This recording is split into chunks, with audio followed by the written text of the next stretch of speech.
बिहार में आज की डेट में जो चल रहे हैं, एक है जमीन लाओ और नौकरी पाओ, दूसरा है हमारे जो मवेशियों का चारा कौन खा गया, लालू भैया। और एक और बात, उत्तर में बाढ़ थी, दक्षिण में सूखा था, बाकी जो बच गया वह नरसंहार था, और यही लालू का बिहार था। और आज जो है बिहार पहले था बैलगाड़ी पे चलता हुआ, आज वो एक्सप्रेस वे पे जा रहा है। पहले रंगदारी का उद्योग था, आज मल्टीनेशनल आ रहा है। पहले गली गली में थे माफिया, आज इंटरनेशनल एजेंसियां इन्वेस्टमेंट कर रही हैं। ये बिहार है, समझ में आया? चलिए, भाजपा के टुकड़ों पर पलने वाले व्यक्ति हैं। ये देखिए, ये शब्द है इनके, ये देखिए, ये शब्द है इनके। जब इनका चेहरा मैं आईने से दिखा देता हूं तो ये डर जाती हैं और इस प्रकार की बदतमीजी शुरू कर देती है। बहन जी, मैं कमा के खाता हूं, जीएसटी भरता हूं, इनकम टैक्स भरता हूं, रंगदारी नहीं करता। जो मिस पटना का बलात्कार साधु यादव, सुभाष यादव ने किया था, और लालू प्रसाद यादव जी की बेटी की शादी में पूरे के पूरे पटना के कार के जो शोरूम में लूट लिए गए थे, और जो सुनार की दुकान है वो लूट ली गई थी। हम जैसे गरीब लोगों के यहाँ ऐसा नहीं होता बहन जी, हम बहुत मेहनती लोग। ठीक, मैं आगे बढ़ता हूं। महंत राजू दास जी, आपने एक बात कही कि हिंदुओं को जागने की जरूरत है, तो आप किस तरीके से जगाना चाहते हैं? वोट बैंक के लिहाज से जगाना चाहते हैं, मुद्दों पर जगाना चाहते हैं, सियासत के हिसाब से जगाना चाहते हैं, कैसे जगाना चाहते हैं? वोट बैंक वालों ने तो खूब राजनीति कर ही लिया। आपने देख ही लिया होगा कि पहले उन्होंने यादवों को बरगलाया, यादवों को भड़काया, उसके बाद पंडित जी के यहाँ रोटी तोड़ने के लिए चले गए। तब उनको याद नहीं आया कि यादव भाई सब लोग मिलकर चलो पंडित जी के यहाँ भोजन करते हैं। उनको अकेले चले गए और खूब पंडित जी के यहाँ खूब रोटी तोड़ी। हम इसलिए जगाना चाहते हैं कि भारत ये ऐसा देश है कि गुलदस्ता है, हर कौम, हर मजहब, हर संप्रदाय के व्यक्ति रहता है, किसी भी प्रकार का कोई भेदभाव नहीं है। और सनातनियों में जिस प्रकार से भेद उत्पन्न करने का कुछ लोगों ने, कालनेमियों ने, राजनीतिक भेड़ियों ने योजना बनाई, और उस पर हिंदू जनमानस फंसता चला जा रहा है। इस प्रकार फंस रहा है, इसलिए हमने कहा हिंदू भाई जगो, जातियों में बंटने से काम नहीं चलेगा। हम सब एक हैं, एक पिता के संतान हैं। हाँ, पद्धति अलग अलग है, ठीक है, अलग अलग है, पद्धति अलग अलग है। आखिरी 30 सेकंड फखरुल भाई, आपको, आप जातियों की बातचीत, भगवान की जातियों की खोजने वाला, जिस पर आप रिप्लाई करना चाह रहे थे, उस पर भी रिप्लाई कर दीजिएगा। फिर जो बात महंत जी कह रहे हैं इस पर भी, लेकिन 30 सेकंड सिर्फ समय। नहीं, मैं देखिए राजू दास जी, मुझे नहीं मालूम कि वो इस पैनल में शिवसेना के नेता के रूप में बैठे हैं या भाजपा के नेता के रूप में बैठे हैं या महंत के रूप में बैठे हैं, मुझे नहीं मालूम कि वो किसको रिप्रेजेंट कर रहे हैं। लेकिन जब वो बोल रहे थे कि किसने बांटा यादवों को, तो अगर उनकी भाषा के महंत की होती तो मैं शायद जवाब ना देता, लेकिन क्योंकि वो पहले शिवसेना में रहे हैं, भाजपा में भी रहे हैं, इसलिए मैं उनकी बात का जवाब जरूर दूंगा। देखिए, किसने किसको बांटा वो पूरा देश देख रहा है, और समाजवादी पार्टी ने अपने पीडीए नारे पे 2024 का लोकसभा चुनाव जीता, इसलिए बहुत से लोगों के पेट में दर्द है, वो लोगों को बांटना चाहते हैं। ठीक है सर, बटेंगे। ठीक है फखरुल भाई, माफी के साथ रोकना पड़ रहा है, वक्त इतना ही है। लेकिन हाँ, ये शुरू हुआ है नारों का काउंटर, काट बार पलटवार, देखिए इसका क्या असर होता है। चुनावी सीजन तो शुरू होने वाला है। अब सब अरुण जी खाया गया। हाँ ठीक है फखरुल भाई, खाया गया। अरुण राजभर ये कह रहे हैं कि ओपी राजभर का नामकरण ओपी रातभर इनके हिसाब से बिल्कुल ठीक है। अब पता नहीं ये आपके समुदाय का सम्मान है कि अपमान है, ये आप लोग तय करिए सर।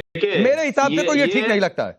ये राजभर समाज को समझ नहीं पाए। राजभर समाज राष्ट्र की रक्षा किया, राष्ट्र को बचाने का काम किया है, देश की संस्कृति को बचाने का काम किया। ये तो औरंगजेब के साथ खड़े रहते थे, ये औरंगजेब को आदर्श मानते हैं, ये जिन्ना को आदर्श मानते हैं। लेकिन अगर उनके जिन्न को अगर अपने मानसिकता में रख लेंगे तो नाम अखिलेश है तो उनका अकिल कैसे सही रहेगा?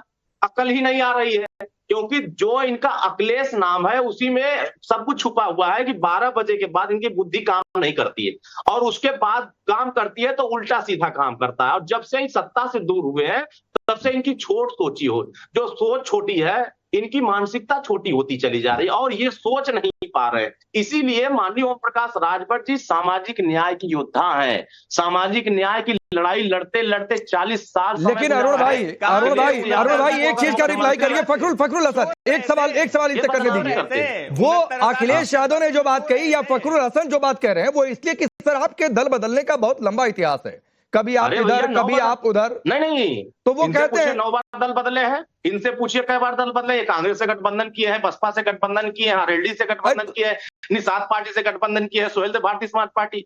ये किससे कितने 9 लोगों से ये रिश्ता निभाते हैं। गाने भी गाए हो, गाने गा के सुनाओ पुराने वाले गाने। सुनो 9 बार गाते थे। अरे आपके माननीय ओम प्रकाश राजभर जी योगी जी के लिए गाने गाते थे, क्या गाने थे? गा पाओगे? बसपा से किए थे, नहीं किए थे? अगर गा सकते हो सुना दो, किन शब्दों का इस्तेमाल करते तो सुना दो भाई। सुनाओ भाई क्या गाना गाते थे? पूर्वांचल में सुनाओ भाई। अरे भाई सुनाओ, अरुण सुना दो भाई गाना की असली जो गाना गाते तो सुना दो भाई। दरवाजा है, सत्ता इन्हीं के रास्ते से गुजर के जाती है। अरे असली नायक क्या गाना गाते थे? ओम प्रकाश राजभर जिंदाबाद। अरे भाई क्या गाना गाते थे ओम प्रकाश राजभर जी? कहते हो भाई ओम प्रकाश क्या गाना गाते थे? तुम अरे गाने क्या गाते थे? अरे क्या गाना गाते थे? आने के लिए जितना गाना क्या गाते थे? अरे मैं तो सोच रहा हूँ गाने क्या गाते थे? उतना ही माननीय ओम प्रकाश राजभर जी आजा गाना गाते नहीं हुआ। अरे अरुण राजभर गाना भूल गए। अच्छा छोड़िए ना, ये गाने का थोड़े नहीं, आप वो नहीं गाना चाहते, आप जबरदस्ती फखरुल भाई आप उनसे गाना गवाना चाहते हैं। नहीं ये फिर तो पता नहीं किसने क्या क्या कहा है। ठीक है सूर्या मैथिल, आप कुछ 20 सेकंड बोलना चाह रहे हैं, बोलिए, फिर प्रियंका जी आपके पास। बार बार ये गाने की बात कर रहे हैं फखरुल हसन। मेरे को तो वो भी याद आ रहा है मध्य प्रदेश चुनाव में कौन अखिलेश बखलेश और दूसरी तरफ अखिलेश जी कहते चोर पार्टी है, झुट्टा पार्टी है, ये चोर है, ये धोखा देते हैं, और फिर जाके गलबैया कर ली। तो ये क्या दर्शाता है? ये क्या स्तर दर्शाता है? एक समय दलित की बेटी का अपमान करते हैं, फिर बुआ और बबुआ दोनों चुनाव लड़ते हैं, उसके बाद फिर एक दूसरे को शुरू हो जाते हैं आप शब्द कहना। ये जो राजनीतिक मजबूरी समाजवादी पार्टी की है, ये जनता देख रही है, जनता जानती है। समाजवादी पार्टी प्रदेश में जाति आधारित संघर्ष कराने की पुरजोर कोशिश कर रही है, अपने जो मैं ये कहूं कि बनावटी और बहरूपिया लोगों की वजह से। अच्छा ठीक है, लेकिन ऐसा होगा नहीं। एक बार प्रियंका भारती, कानून का राज है। रुकिए सूर्या मैथिल। प्रियंका भारती, इस नारे का इस साल का पहला टेस्ट होगा बिहार में, जब कुछ समय बाद वहां पर चुनाव होंगे। हमने हरियाणा और महाराष्ट्र में जो बातें मैं कह रहा था वो इसलिए कि पूरे विपक्ष ने ताकत लगाई थी, और ताकत ये लगाई थी कि किसी तरीके से इन नारों का काट खोज लिया जाए। लेकिन नारा क्या क्या नहीं चला कि तुमको काटेंगे, इसके जवाब में डरोगे तो मरोगे, पीडीए फॉर्मूला, मुस्लिम आरक्षण, मौलानाओं का कैंपेन, चुनावी फतवे मस्जिद से, टारगेट पर सनातन, रेवड़ी स्कीम के फायदे, कुछ भी नहीं चला। ना हरियाणा में चला, ना महाराष्ट्र में चला। चला क्या? हिंदुत्व का मुद्दा, एक है तो सेफ है, बटेंगे तो कटेंगे, और विपक्ष वोट जिहाद के भरोसे जो बीजेपी ने कम्युनिकेट किया वोटर्स के बीच में। अब यही पिच है बिहार में भी।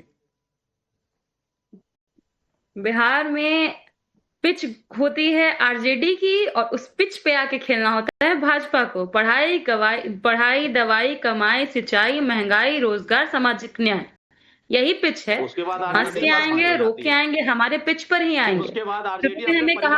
शुरू में हमें कहा गया कि रोजगार नौकरी कहाँ से लाओगे? 10 लाख। जसवीर जी को 17 महीने मिले, उन्होंने करके दिखाया। तो हमको हॉस्पिटल को सुधारना हो, शिक्षा व्यवस्था को सुधारना हो, वरना इनको देखिए, डिग्री लाओ नौकरी पाओ, वो शिक्षा अभियान बना दिया, वैसे शिक्षकों की भर्ती की।